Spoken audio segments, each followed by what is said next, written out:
make our easy chicken and vegetable chowder. It has a real comfort food feel, and I have to say it's one of my favorites that we make. Here's the ingredients you'll need.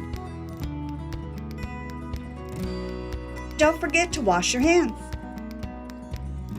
All you need to do is combine 2 cups of frozen thawed mixed vegetables, or you can use 1 can of mixed vegetable strained. Then we're going to add 1 cup of cooked chicken. Now you can use chicken that you have left over, or you can use chicken out of a can. We're going to add a can of cream of potato soup. Now you try to get the reduced sodium version, but if you can't find it, then just go ahead and use what you can find.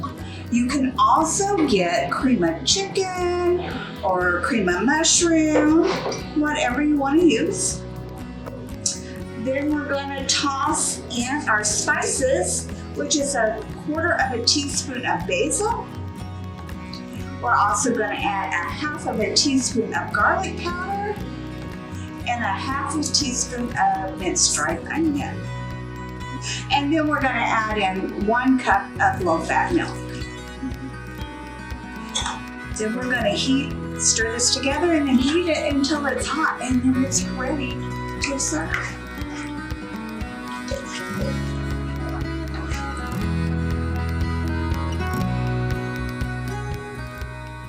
All right, our chowder is nice and hot and bubbly, and we're gonna serve it up. I'm just gonna ladle it in salt and serve it with some whole grain crackers. I hope you enjoy it. For this and more recipes, check out eatmovesave.org. Eat, Move, Save.